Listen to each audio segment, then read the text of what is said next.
It was good to see that during the recently concluded Amazon reInvent conference in US, there was a considerable effort from AWS to improve their monitoring tool CloudWatch.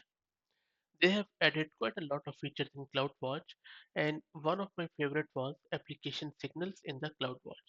This directly relates to application performance monitoring, which is still lacking a lot in CloudWatch.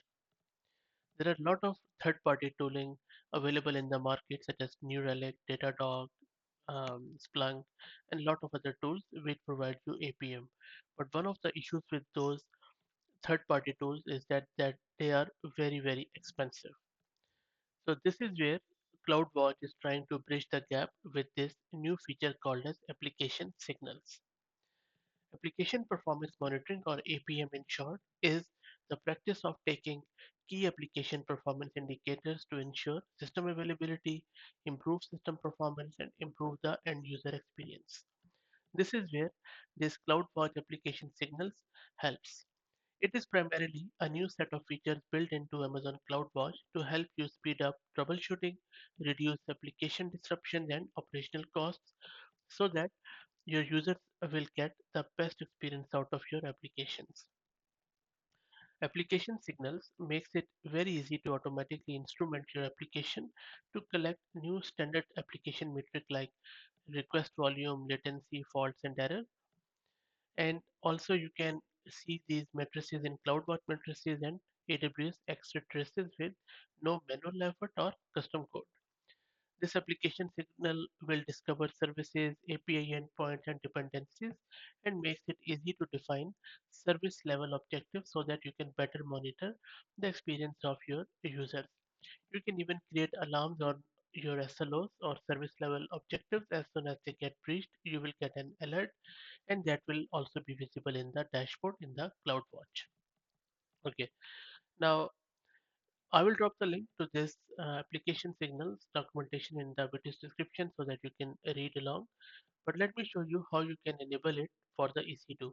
You can enable it for things like ECS or EKS cluster. But in this example, I'm going to show you the steps from the documentation as how you can do it for your EC2 at a high level. So first and foremost, in your account, go to CloudWatch, and then on the left hand side in services, just choose start discovering your services and check the checkbox. That's all you need to do. Then, of course, you need to have the CloudWatch agent installed on your EC2 instance. If you don't have it, install it. And in the CloudWatch configuration file, which is this Amazon CloudWatch agent.json, add this line. This line will enable CloudWatch to start collecting the matrices around your application signals.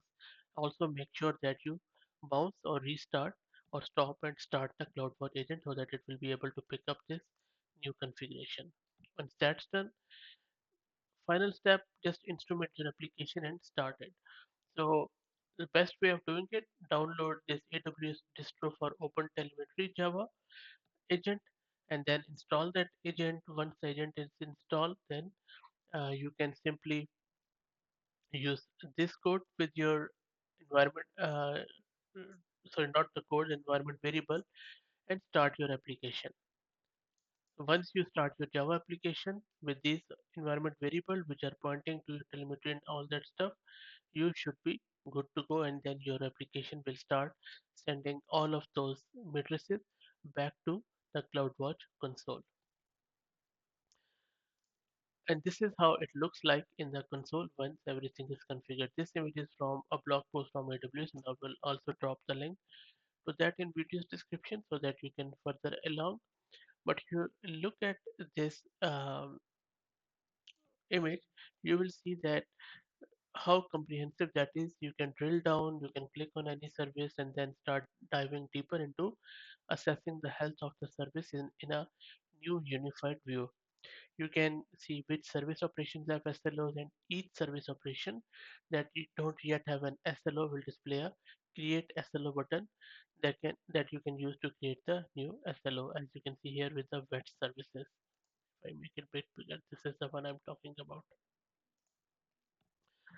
So this is it, guys. I hope that you enjoyed this quick introduction into application signals. I'll be making more videos around it, especially as how to implement this application signals APM in AWS EKS cluster soon. So stay tuned, and if you like the content, please consider subscribing to the channel. Thank you very much.